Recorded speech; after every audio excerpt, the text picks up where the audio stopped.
Friends, आज हम लोग जो टॉपिक लिया है बेसिक मैथमेटिक्स का वो है परमुटेशन एंड कॉम्बिनेशन। आज हम थोड़ा बेसिक्स के ऊपर ध्यान देगा। एक्चुअली परमुटेशन और कॉम्बिनेशन होता क्या है, किस चीज में क्या चीज होने से परमुटेशन यूज करना है, क्या चीज में कौन से केस में कॉम्बिनेशन यूज करना है। तो वो अगर आप थोड़ा सा बेसिक उसका अगर आप बेसिक में जाएगा तो आप खुद से क्वेश्चन देख के आप खुद से अनुमान लगा सकता है कि वेदर टू यूज परमुटेशन और टू यूज कॉम्बिनेशन। बेसिकली इसमें सिलेक्शन का ही बात होता है। परमुटेशन में मान लीजिए आपने दो ऑब्जेक्ट सेलेक्ट किया, अब सिलेक्शन के बाद उसका अरेंजमेंट किस तरह से अरेंज किया वो भी मैटर करता है परमुटेशन में। और कॉम्बिनेशन में क्या होता है, उसका अरेंजमेंट जो है immaterial, the arrangement is immaterial, only selection matters. For better understanding of that I am considering an example. मान लीजिए आपके पास तीन ऑब्जेक्ट है। पहला ऑब्जेक्ट का नाम है A B C, number of object is 3 है सपोज, और उसमें से आपको दो ऑब्जेक्ट सेलेक्ट करना है। तो ऐसा हो सकता है, सिलेक्शन तो आपके ऊपर है, चाहे ए बी सेलेक्ट करिए। फर्स्ट केस में आपने ए बी सेलेक्ट किया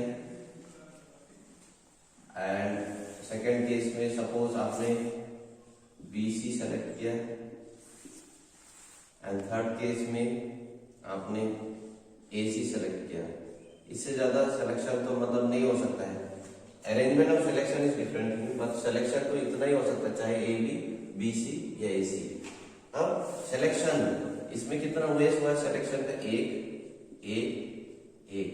तो टोटल सिलेक्शंस कितना हुआ out of 3? Total ways of selection if you compile this it will be 3, sorry 1 + 1। Total ways of selection is 3 ways of selecting two objects from this A, B, C.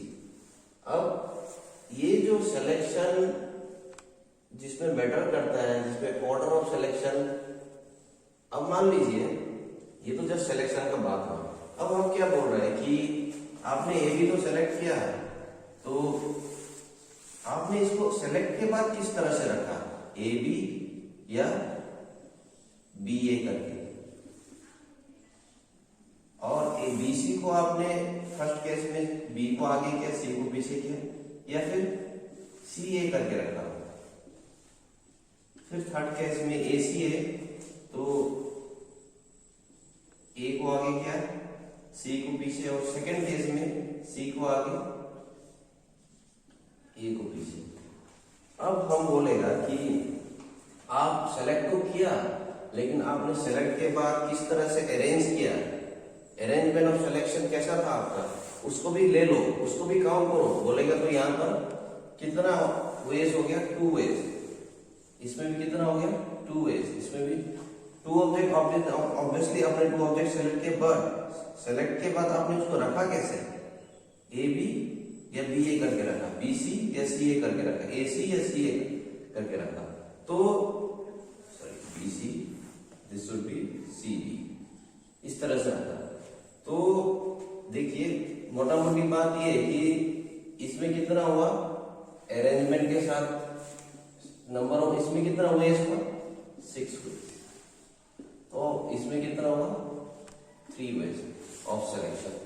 देखिए तो basic difference permutation और combination का यही है कि combination में क्या होता है, सिलेक्शन मैटर करता है। आपने कितना ऑब्जेक्ट सेलेक्ट किया, उसके बाद उसका अरेंजमेंट कोई मैटर नहीं करता।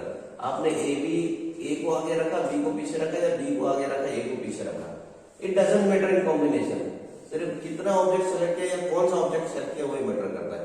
ए बी सेलेक्ट किया, ए बी लिखो या बी ए लिखो सेम थिंग, बी सी लिखो या सी बी लिखो सेम थिंग, ए सी लिखो या सी ए लिखो same thing in case of combination. But in permutation object का सिलेक्शन के साथ उसका अरेंजमेंट भी मैटर करता है। आप ए बी और बी ए को सेम नहीं बोल सकते in case of permutation, this is a different thing. B C और सी बी अलग अलग चीज हो सकता है, सी ए सी और सी ए भी अलग अलग चीज हो सकता है। तो परमुटेशन में क्या होता है, the selection also matter, but the arrangement of selected object also matters in case of permutation, and in combination only selection matter. तो यही बेसिक डिफरेंस है परमुटेशन और कॉम्बिनेशन में। अब परमुटेशन का नोटेशन होता है इस तरह से NPR करके लिखा जाता है परमुटेशन। पहले कॉम्बिनेशन में आते हैं, कॉम्बिनेशन का नोटेशन होता है NCR। अब NCR को आप अगर एक्सपांड करेगा तो it is like this, n factorial by r factorial into n minus r factorial. अब फैक्टोरियल क्या होता है वो भी आपको बताएगा, पहले फॉर्मूला को समझ लीजिए। NPR is the P represent permutation, C represent combination. NPR को इस तरह से लिखा जाता है n factorial bye n minus r factorial. अब ये n होता है टोटल नंबर ऑफ ऑब्जेक्ट्स, आपके पास कितना है वो होता है n, और जो r होता है उस ऑब्जेक्ट्स में से आपने कितना सेलेक्ट किया, that is all about r, that is number of selected object from total, कितना सेलेक्ट किया वो है r। उसके बाद इस तरह से लिखा है। अब ये फैक्टोरियल नोटेशन क्या होता है, फैक्टोरियल को n फैक्टोरियल इस तरह से भी लिखता है या n इस तरह से भी लिखता है, both are same, that is always equivalent to expansion. इस n फैक्टोरियल आपको कहीं दिखाई देगा तो आप उसको एक्सपांड करना है, कहां तक एक्सपांड करना है, n-1 n-2 dot dot dot up to n-n तक एक्सपांड करना है। तो n-n फैक्टोरियल तक एक्सपांड करने से n-n factorial will be your zero factorial. और ध्यान दीजिए कि जीरो फैक्टोरियल का वैल्यू कभी जीरो नहीं होता है इन परमुटेशन एंड कॉम्बिनेशन, उसका वैल्यू 1 होता है। वो 1 क्यों होता है उसका बारे में एक अलग टॉपिक बन सकता है, वो डिस्कस। बस इतना याद रखिए कि जीरो फैक्टोरियल का वैल्यू जीरो नहीं होता है, it is always equal to 1। मान लीजिए आपके पास 5 फैक्टोरियल है, इसको आप एक्सपांड करेंगे तो it will be 5 into 5 minus 1 n-1 हो रहा है, तो 5 minus 1 4, 5 minus 2 3, 5 minus 3 2, 5 minus 4 1 and 5 minus 5 is 0 factorial. ये एंड में जो 0 फैक्टोरियल आया इसका वैल्यू 0 नहीं होता है, अगर 0 होगा तो ये पूरा 0 हो जाएगा, इसका वैल्यू 1 होता है। तो इसको अभी 1 होता है तो इसको लिखना या नहीं लिखना बात सेम होता है, तो आप इसको वैल्यू जो इतना ही कैलकुलेट करिए, 20 23 60 60 into 120, 5 फैक्टोरियल का वैल्यू क्या होता है 1। तो ये है आपका basic about permutation and combination. हमेशा याद रखिए कॉम्बिनेशन का वैल्यू परमुटेशन से छोटा होता है, आपने खुद देखा, क्योंकि कॉम्बिनेशन में सिर्फ सिलेक्शन मैटर करता है, उसका ऑर्डर मैटर नहीं करता ऑब्वियसली, तो उसका वैल्यू छोटा होगा। याद रखिए कॉम्बिनेशन का वैल्यू अगर देखा जाए तो यह कॉम्बिनेशन का वैल्यू 3 हुआ और यह परमुटेशन का वैल्यू 6 हुआ, तो आपको देख सकता है कि कॉम्बिनेशन का वैल्यू छोटा है, परमुटेशन का वैल्यू बड़ा है 6 है। तो ये थोड़ा बेसिक्स था परमुटेशन एंड कॉम्बिनेशन। अब क्वेश्चन आता है किस तरह से, एक दो सिंपल क्वेश्चन से शुरुआत करते हैं, उसके बाद नेक्स्ट क्लास में और भी बन सकता है इसका वीडियो। तो let's start with this simple question.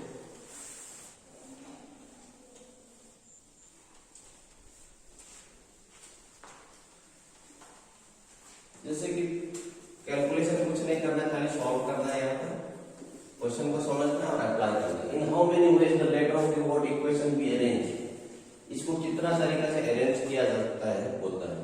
जैसे कि अरेंज का बात आ गया, सिलेक्शन का बात नहीं आ रहा, तो ऑब्वियसली इसमें परमुटेशन ही यूज होगा। तो याद रखिए परमुटेशन अप्लाई करने से पहले सबसे पहले नंबर ऑफ ऑब्जेक्ट कितना है वो देखिए, 1 2 3 4 5 6 7 8, तो n का वैल्यू क्या हो गया 8। अब हर एक ऑब्जेक्ट का हर एक लेटर्स का बात हो रहा है, in how many ways the letter of the word equation be arrange, मतलब पूरा इक्वेशन का लेटर का ही बात हो रहा है। तो इसका मतलब r क्या होगा, r में पूरा 8 ही सेलेक्ट करना पड़ेगा, नंबर ऑफ ऑब्जेक्ट भी r है और इक्वेशन में letters number of letters is 8 and from this 8 you have to take all the letters. इस सारा लेटर्स का अरेंजमेंट का ही बात हो रहा है, स्पेसिफाई नहीं किया कि इतना लेटर सेलेक्ट करना है, इसका मतलब आपको पूरा ही लेना पड़ेगा लेटर। तो r का वैल्यू 8 हो गया। तो इसको आप सॉल्व करने से क्या होगा, आपको पूछ रहा है कि वो लेटर्स को आप कितना वेज में अरेंज कर सकता है इक्वेशन का। तो NPR अगर इसको आप मैन्युअली सॉल्व करने जाएगा विदाउट अप्लाइंग फॉर्मूला तो it will take time, it will complicate the things, तो better use this formula NPR। NPR is equivalent to here 8p 8, so ये आपका होगा 8 फैक्टोरियल बाय 8 माइनस, फॉर्मूला होता है NPR, since NPR is your n factorial bye n minus r factorial, तो in this वे ये इधर आ जाएगा। 8 माइनस 8 इज 0 फैक्टोरियल, 0 फैक्टोरियल तो 1 होता है, अभी भी पता है। तो 8 फैक्टोरियल को कैसे एक्सपांड करेंगे, जैसे कि n का वैल्यू होता था n minus 1, n minus 2, n minus 3, आपको n माइनस n होता था। इन दैट वे 8 फैक्टोरियल का वैल्यू होगा 8 into 8 minus 1 7 6 5 4 3 2 1 एंड लास्ट वाला तो 0 होगा and no need to take 0। तो इसको अगर आप कैलकुलेट करेगा तो इट विल बी 40320 होगा इसका वैल्यू। तो ये पहला क्वेश्चन सॉल्व हो गया यूजिंग परमुटेशन। अभी दूसरा क्वेश्चन लेते हैं। दूसरा क्वेश्चन क्या है, क्या बोल रहा है दूसरा क्वेश्चन में, how many words can be form out of the letters word triangle, how many of this will begin with T and end with E. Question number 2 बोलता है कितना वर्ड्स फॉर्म किया जा सकता है, ये वर्ड कितना वर्ड्स फॉर्म किया जा सकता है ये ट्रायंगल का सारा लेटर्स को लेके। और सेकंड पार्ट में पूछ रहा है कि कितना ऐसा वर्ड्स होगा जो स्टार्ट टी लेटर से होगा और एंड जो है ई लेटर से होगा। तो इसका सॉल्यूशन है वेरी सिंपल, ट्रायंगल, इसमें भी हम परमुटेशन लगाएंगे क्योंकि सिलेक्शन के साथ अरेंजमेंट का भी बात हो रहा है वर्ड्स का। तो can be form out of the letters triangle, तो ट्रायंगल का पूरा लेटर्स को ही लेना है। तो यहाँ पर भी एन का वैल्यू क्या हो गया आपका 1 2 3 4 5 6 7 8, एन का वैल्यू 8 हो गया, आर का वैल्यू 8 हो गया। तो N P R will be your 8p8 और अभी 8p का वैल्यू 8p8 का वैल्यू निकाला था इक्वल्स 40320, ये एक अरेंजमेंट हो गया। और सेकेंड पार्ट में आते हैं एंड सेकेंड पार्ट में बोलता है कि how many of this will begin with T and end with S, मतलब T R I A N G L E बोल रहा है कि जो स्टार्ट होगा लेटर वो टी से ही होगा और एंड जो है ई से ही होगा। मतलब तो ये दोनों का लेटर्स का जो पोजीशन है वो फिक्स्ड है, इसको कहीं अरेंजमेंट का जरूरत नहीं है। बाकी वर्ड्स बाकी लेटर्स उनका अरेंज होगा कहीं कौन क्या बाकी लेटर का जो है पोजीशन को अरेंज किया जा सकता है या चेंज किया जा सकता है, बट टी और ई का पोजीशन फिक्स है, ये क्वेश्चन में बोल रहा है। इसका मतलब इनका कोई परमुटेशन नहीं है, एक ही परमुटेशन है, उसको लिख भी सकता है आप, नहीं भी लिख सकता है। तो बाकी लेटर्स का ही परमुटेशन काउंट होगा। बाकी लेटर्स कितना है 1 2 3 4 5 6 लेटर्स है बीच में, तो ये 6 लेटर का परमुटेशन हमको निकालना पड़ेगा। तो डायरेक्टली 6p6 6 लेटर्स में से 6 लेटर का ही अरेंजमेंट होगा। तो इसको आप ऐसा लिख सकते हैं 6p6 and 6 factorial by 6 minus 6 factorial it will be 6 factorial by 0 factorial. तो 6 फैक्टोरियल होगा, 6 फैक्टोरियल को आप 6 into 5 into 4 into 3 into 2 into 1 करेंगे, इसमें सॉल्यूशन आएगा जो वैल्यू आ रहा है 6 फैक्टोरियल का, इट इज 720। तो दोनों पार्ट सॉल्व हो गए। देखिए यहाँ परमुटेशन इसीलिए ये यूज कर रहा है क्योंकि जब आपने लेटर सेलेक्ट किया तो लेटर का अरेंजमेंट भी हो रहा है सिलेक्शन के साथ में, तो इसीलिए यहाँ परमुटेशन यूज करना जरूरी है। तो नहीं उसको समझना पड़ेगा। अभी आते हैं क्वेश्चन नंबर 3 में।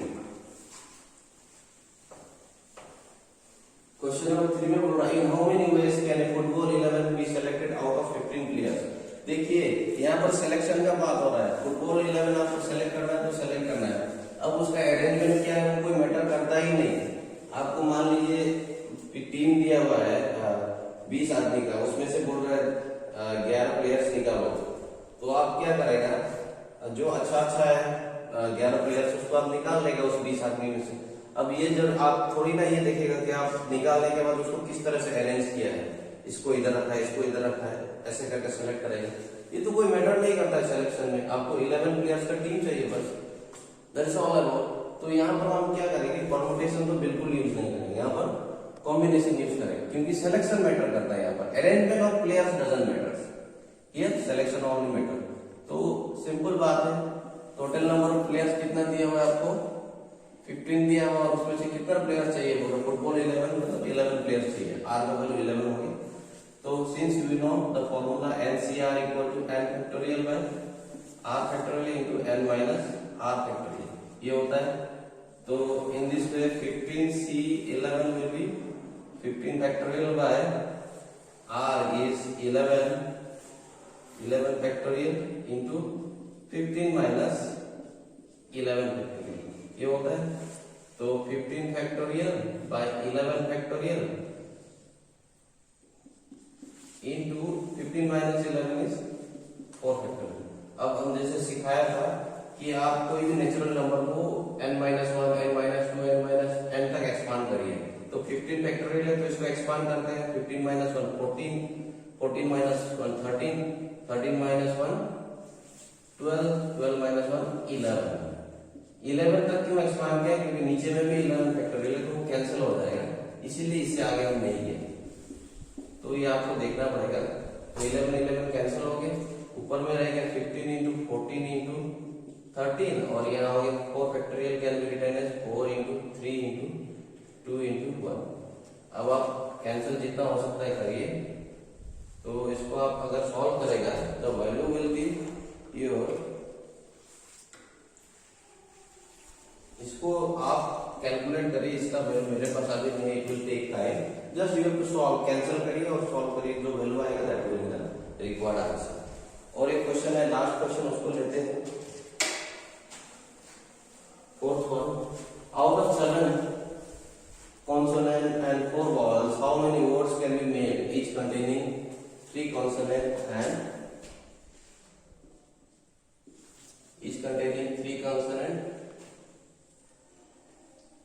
and 2 vowels। तो words आपके पास 7 consonant और 4 vowel है, उसमें से आपको words बनाना है। कैसे कैसे, 3 consonant सेलेक्ट करना है 7 में से, और 4 में से 2 vowel सेलेक्ट करना है, इसके बाद word बनाना है।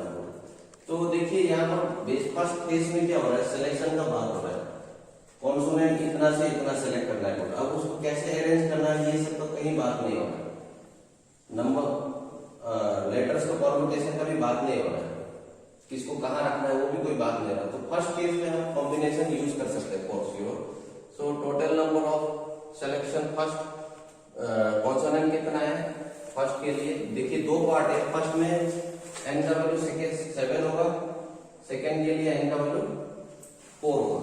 तो आप इसको डायरेक्ट कॉम्बिनेशन में इस तरह से लिख सकते हैं, 7 कॉन्सोनेंट में से कितना सेलेक्ट करना है आपको, 3 सेलेक्ट करना है, तो 7 से 3 हो गया पहला, एंड इनटू ये by the principal of association आप 2 वैल्यू को इस तरह से मल्टीप्लाई करना पड़ेगा, तब आपको एक रिक्वायर्ड रिजल्ट मिलेगा, that is all by principle of association. अब 2 वॉवेल से सेलेक्ट करना है, कितना से 4, तो इट विल बी 4C2। अब बात हो रहा है 3 कॉन्सोनेंट और 2 वॉवेल मिलके एक 5 लेटर का अल्फाबेट भी बन रहा है साथ में। तो 5 लेटर का जो अल्फाबेट हो रहा है उसका वर्ड्स का अरेंजमेंट कैसा भी हो सकता है, 5 लेटर का जो अल्फाबेट बन रहा है, तो इसका बारे में इसको आप कैसे भी अरेंज कर सकते हैं, किसी को आगे किसी को पीछे, किसको कहाँ रखना है, दैट इज नॉट फिक्स्ड। जो 5 लेटर का जो अल्फाबेट बन रहा है तो उसका परमुटेशन ही निकालना पड़ेगा, क्योंकि ये जो सिलेक्शन के साथ उसका अरेंजमेंट भी मैटर कर रहा है, किसी को आप कहीं भी रख सकता है, मतलब ऑल विल बी काउंटेड। तो 5 लेटर का जो अल्फाबेट बन रहा है तो उसका परमुटेशन हो जाएगा 5P5, क्योंकि मान लीजिए आपने 5 लेटर कुछ निकाल के रखा, X Y Z A C B, suppose X Y Z C B X Y Z A E suppose, तो इसको किस तरह से रखना है ये तो नहीं पता है, that is not defined in the question. कैसे भी करके अरेंज किया जा सकता है इसको, कभी E को इधर या फिर E को इधर, तो मतलब हर लेटर का अलग अलग बहुत, हर लेटर का 5-5 परमुटेशन निकलेगा, इसका 5 निकलेगा, इसका 5, इसका 5 परम्यूटेशन होगा, इसका 4 परम्यूटेशन होगा। मतलब बोलने का मतलब ये है 5 स्पेसेस हो गया तो x y z a e हो गया तो मान लीजिए e को आप यहाँ रख सकते हैं, तो बाकी वर्ड्स के लिए 4 परम्यूटेशन हो गए। इसका परम्यूटेशन e को यहाँ भी रख सकता है, यहाँ भी, यहाँ भी, यहाँ भी, यहाँ भी, तो e के लिए परम्यूटेशन 5 हो गया। और a को क्योंकि e ने एक जगह कैप्चर कर दिया, a के लिए कितना जगह बचा है, 1 2 3 4, फिर दूसरा के लिए 3 बचा है, तो तीसरा के जो नेक्स्ट का नेक्स्ट है उसके लिए 1, इस तरह से।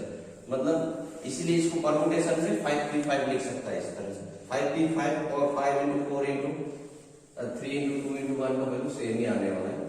तो इसका जो वैल्यू होगा 7 factorial by 3 factorial, 7 minus 3 is 4 factorial, 4 factorial by 2 factorial into 2 factorial, 5 factorial by 5 minus 5 is 0 factorial, and 0 factorial is 1, you know already. तो अब इसको जब कैलकुलेट करेंगे आपको वैल्यू इस तरह से मिल रहा है 252000, 252000। कैलकुलेशन आप कर सकते हैं, हम तो बेसिक बताते हैं, कैलकुलेशन तो इजी है, जस्ट कैंसिल आउट करना, you will get the record.